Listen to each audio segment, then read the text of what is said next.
muito bem-vindo, muito bem-vinda aqui no nosso canal, onde a gente fala sobre desenvolvimento pessoal, bem-estar e relacionamentos. Tudo isso aí, ó, nas pontinhas dos seus dedos. Enquanto você está escrevendo, você nem imagina, tá ali a sua oportunidade de vencer uma dificuldade, transformar os seus relacionamentos e ter aí uma vida com muito mais bem-estar. Hoje eu vim aqui para te falar sobre as perguntas e respostas. Todas as semanas eu tenho recebido bastante perguntas de vocês e eu sempre deixo preparada aqui a minha listinha para que eu possa atender. Então vamos lá, vamos escutar quais são as perguntas dessa semana. Perguntas interessantes, ó. O Rick diz assim: a minha letra de forma é meio arredondada e meu I é pingado, pinguinho em cima, né?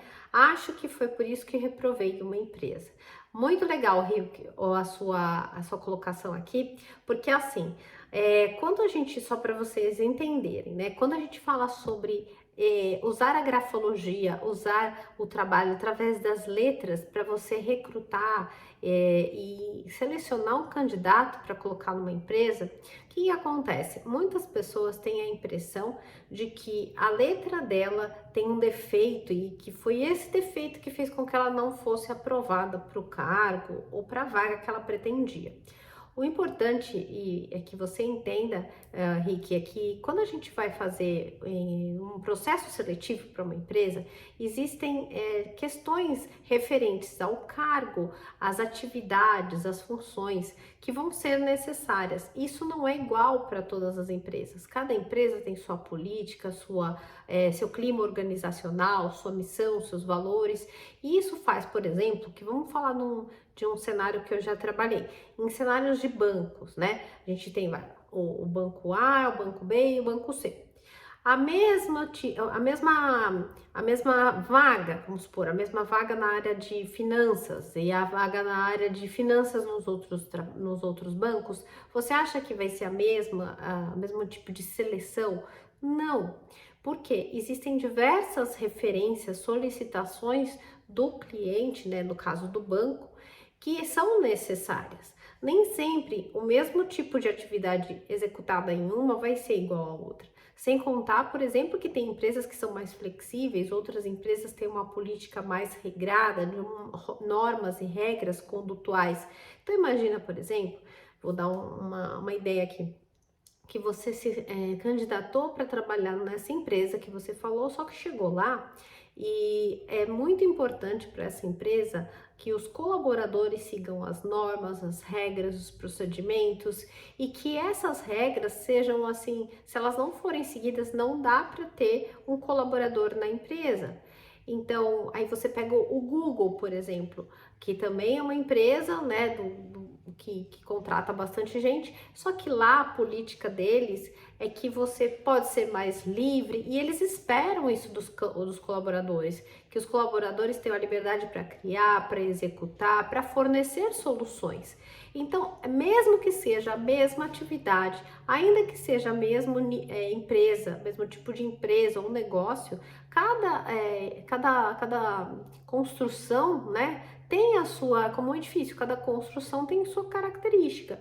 Então, não é por causa do seu pingo do i, né, ou da sua letra mais arredondada ou menos arredondada que vai fazer com que você se adapte ou que você esteja disponível para aquele cargo. Quando você fala, por exemplo, tá? Vou te explicar. Imagina assim, letra arredondada, letra de forma arredondada. Vai falar, por exemplo, se for olhar só sobre isso, que a gente não olha, né? Nós, quando fazemos uma avaliação, um laudo, através da escrita para entregar ao cliente, na seleção de candidatos, a gente não vai falar só da forma. É como você, né, for escolher alguém só porque a cor do cabelo da pessoa é aquela. Não, você tem que ver todo o contexto. Mas a forma mais arredondada vai dizer de traços de gentileza, traços de amabilidade, de cortesia, né? Então aí vai falar sobre só isso. Então uma pessoa, ela não é contratada ou não, ou ela é contratada ou não contratada por conta desse quesito. O pingo em cima do i vai falar da atenção. Então, são recortes muito breves que você comentou aqui na pergunta que não funcionam dessa maneira. Ninguém vai contratar ou deixar de contratar uma pessoa porque ela tem ou não atenção. Dentro de um quesito, dentro de uma função a ser desempenhada, tem várias outras competências que precisam estar ali presentes na escrita. Competências pessoais e competências técnicas, né? Quando a gente fala em competências pessoais, o que que é isso? É tipo, como você lida, por exemplo, na hora que alguém te pressiona? Como você vai reagir? Isso você pode falar para o recrutador, né? A empresa pode fazer uma entrevista, só que quando você está diante da escrita dessa pessoa, você sabe exatamente o que motiva ela, a reação que ela vai ter, até as que ela nem pensa que ela possa ter. A escrita, ela é uma parte consciente e uma outra parte inconsciente. O mais consciente de uma escrita é a forma da letra. Então, a forma é um pedacinho muito pequeno ainda, entende? Então, se você tem interesse em participar de processos seletivos e que isso dê certo para sua carreira e que você consiga a vaga que você está pleiteando, eu sugiro, por exemplo, que você seja verdadeiro, seja honesta, né, honesto, sempre que você estiver participando por um processo, porque o recrutador, embora ele possa não ter, a pessoa que está te fazendo a entrevista não seja um profissional na área da grafologia, ele vai passar essas informações para o grafólogo, né? E aí o grafólogo vai identificar o que é mais verdadeiro em você. Aí imagina, você falou uma coisa, reagiu de um jeito e a escrita é totalmente ao contrário daquilo que você demonstrou. Então essas informações são importantes. E outra, quanto mais você for a pessoa que você é e deixar evidente mesmo que relaxando, escreve do seu jeito, mais isso vai ser propício para você encontrar uma oportunidade onde você se sinta bem, onde faça sentido para você. O trabalho, ele tem que casar com o tipo de personalidade, com as características que você tem. Não vai adiantar nada você estar numa empresa que não tem nada a ver com você. Isso vai ser um casamento muito ruim, né? Eu sempre digo que qualquer tipo de contratação, ela precisa ser feita como um casamento. Quando a gente se casa com alguém, você tem que ter coerência, tem que os dois estarem de acordo, os dois têm que abrir mão de certas coisas e concordar com certas coisas. É um contrato. E o trabalho também é um contrato. As duas partes têm que ser convenientes, né? Então eu te falo aqui, Rick, que você deve até fazer um trabalho de autodesenvolvimento pessoal para você se investigar e descobrir, por exemplo, por que talvez você não esteja conseguindo o trabalho, por que você talvez não está conseguindo ingressar nas áreas, porque deve ter alguma característica sua da personalidade, sim, que está ficando evidente quando você escreve. E aí não adianta trocar a empresa. Você precisa fazer tratamento ou então entender aquela característica, trazer a consciência para efetuar a transformação a partir do seu ponto.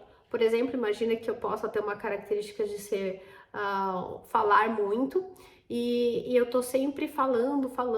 E quando eu vejo, já falei o que não era para ter falado, e aí eu acabo me colocando em situações difíceis e aí as pessoas acabam me excluindo porque eu tô sempre falando pelos cotovelos, né? E deixando coisas que não eram para ser faladas, reveladas. Aí você vai, tenta trabalhar em uma empresa, não consegue, tenta trabalhar no outro, não consegue, ou consegue depois de novo já é mandado embora, ou já é desligado, ou você não fica feliz. Então você começa a perceber que tem uma repetição de problemas. Você entendendo que você precisa passar um filtro melhor nas coisas que você fala e nas coisas que você escuta, e usando a sua consciência, a sua atenção, você vai conseguir começar a mudar os seus comportamentos. Porque você vai falar, olha, tá vendo, eu tenho essa fraqueza. É aqui que eu tenho que trabalhar com uma potência na minha personalidade. Aí sim você vai conseguir ajustar e alinhar um pouco melhor aquilo que você vem buscando. Sem você entender aonde é que tá o problema, vai ficar sempre repetindo. A gente só transforma aquilo que a gente tem à luz da consciência. Sem isso, vai ficar sempre uma eterna repetição, tá? Espero que tenha ficado claro aí para você. E se não tiver, ou se você estiver assistindo, seja alguém que tenha uma dúvida, me comenta aqui que na semana que vem eu volto e te passo mais informações. Tem aqui também uma outra pergunta referente, na verdade é um comentário, né? Um comentário-pergunta da Lourdes. A Lourdes escreveu no vídeo aí que teve nas semanas atrás e sobre o vídeo dos relacionamentos, né? Ela disse assim: 3 coisas me chamaram a atenção. O referente ao Bill, né? O que seria o Bill Gates, que é o vídeo que eu falo sobre os relacionamentos de sucesso, pessoas realmente, vou deixar até aqui colocado como um vídeo de sugestão para você ver depois, e ela comenta, ó, o Bill Gates, a criatividade dele foi em produzir um G naquele formato, porque ele tem um G diferente.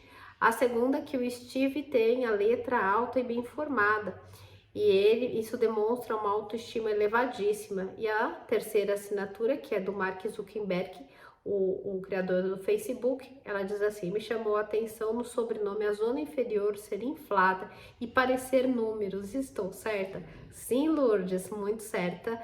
É isso mesmo. E é legal que você esteja acompanhando os vídeos. Você é uma profissional, tá junto nas mentorias, continua acompanhando e notando mesmo, né, essas evidências. É assim que a gente vai com o tempo conseguindo melhorar, né? Eu, por exemplo, que estou aí há tanto tempo trabalhando na área, eu nunca deixo de estudar ou de aperfeiçoar. O aperfeiçoar profissional ele é necessário em todas as áreas. Ainda que você tenha bastante conhecimento sobre algo, eu sugiro que você continue estudando. É como falar um idioma. Se você vai lá e fala só na aula, ou você exercita só aqueles momentos, você esquece, e assim como todas as outras coisas na vida.